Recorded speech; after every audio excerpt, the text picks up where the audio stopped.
اہتمام کرتا ہے، جس کو نماز یاد ہے اس کو اپنے نبی علیہ الصلوۃ والسلام یاد ہیں، جس کو نماز کا احساس ہے اس کو اپنے آقا صلی اللہ علیہ وسلم کا احساس ہے، جس کو نماز کے ساتھ تعلق ہے اسے اپنے نبی علیہ الصلوۃ والسلام کے ساتھ تعلق ہے۔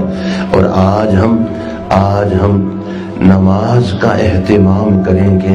حدیث پاک ہے، میرے آقا صلی اللہ علیہ وسلم نے فرمایا، خوشخبری سناؤ اللہ کے بندوں بندیوں کو، خوشخبری سناؤ جب نماز کا وقت آئے، جو خوشی خوشی نماز کے لیے اٹھے۔ نماز کا وقت آیا، خوشی خوشی نماز کے لیے اٹھے، فرمایا ان کو خوشخبری سناؤ جب ان کی موت کا وقت آئے گا اللہ جل شانہ فرشتے کو بھیجیں گے، جاؤ ان کو کلمہ پڑھا دو۔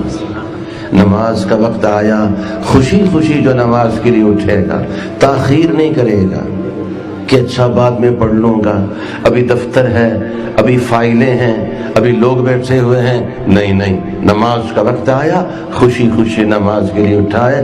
میں ویسے مثال کے طور پہ عرض کرتا ہوں، آذان سگنل ہے۔ آذان کیا ہے؟ یہ جو راستہ چلتے ہوئے کسی چوک پہ سرخ بتی جل جاتی ہے، سبز بتی ہے تو آپ چلتے جائیے، سرخ بتی جلی ہے اب آگے نہیں جا سکتے، اب رک جانا ہے، تو آذان سرخ بتی ہے، کیا ہے؟ آپ کا قانون توڑنے والا، آپ کا سرخ اشارہ توڑنے والا سکون سے رہ سکتا ہے؟ فرمائیے، رہ سکتا ہے؟ چالان ہوگا، اس نے قانون کو توڑا ہے۔